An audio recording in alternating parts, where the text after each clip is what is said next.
শান্তি প্রতিষ্ঠিত হোক সর্বজীবে।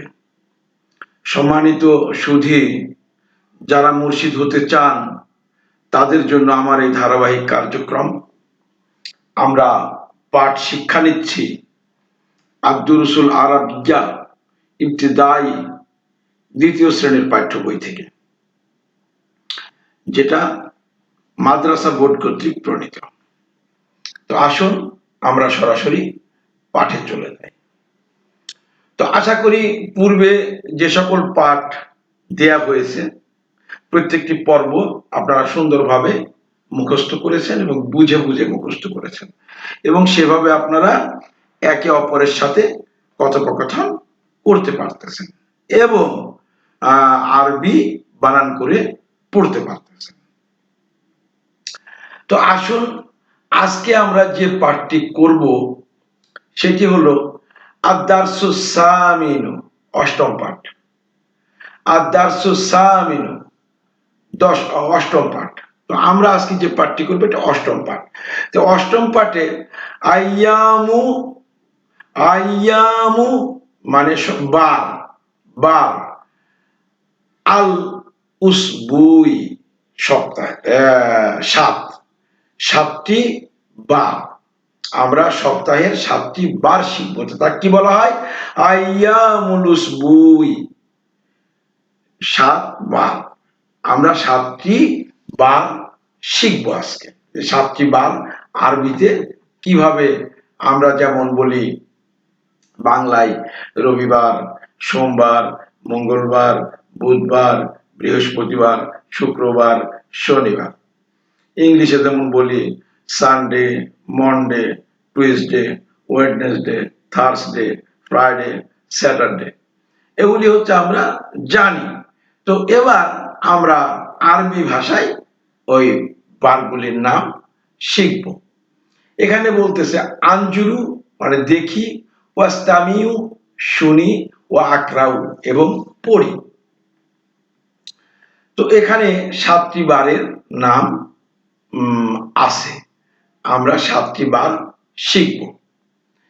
ইয়াউমুস সাবতি, ইয়াউমুস সাবতি অর্থাৎ শনিবার। শনিবারকে বলা হয় ইয়াউমুস সাবতি। ইয়াউমুল আহাদি রবিবার, রবিবারকে বলা হয় ইয়াউমুল আহাদি, ইয়াউমুল আহাদি রবিবার।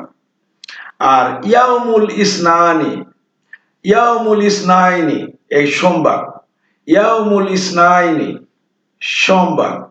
ইয়াউমুস সুলাসাই, ইয়াউমুস সুলাসাই মঙ্গলবার, ইয়াউমুস সুলাসাই মঙ্গলবার। ইয়াউমুল আরবিআই বুধবার, ইয়াউমুল আরবিআই বুধবার। ইয়াউমুল খামিস, ইয়াউমুল খামিসি, ইয়াউমুল খামিসি বৃহস্পতিবার, ইয়াউমুল খামিসি বৃহস্পতিবার। আর শেষে হলো ইয়াউমুল জুমুয়াতি, ইয়াউমুল জুমুয়াতি শুক্রবার, ইয়াউমুল জুমুয়াতি শুক্রবার। তো এই হলো 7টি বারের নাম। তো আশা করি সুন্দরভাবে এই 7টি বারের নাম আপনারা মুখস্থ করবেন। তো এখন বিষয়টা হচ্ছে যে আমরা আস্তে আস্তে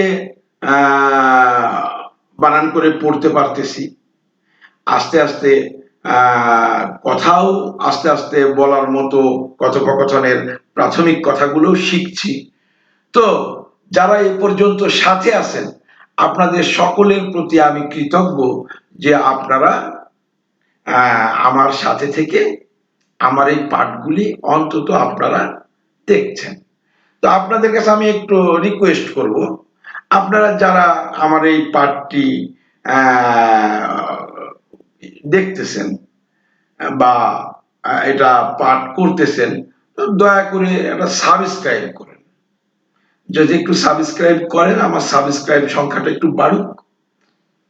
তারপরে যেহেতু আমার উদ্দেশ্য তো একটা মহৎ উদ্দেশ্য নিয়ে আমি কাজ করতেছি, তো সেটা আমরা পরেই আলোচনা করব যে আমার উদ্দেশ্য কি। তো তো কি উদ্দেশ্যে আমি এই পাঠ করতেছি।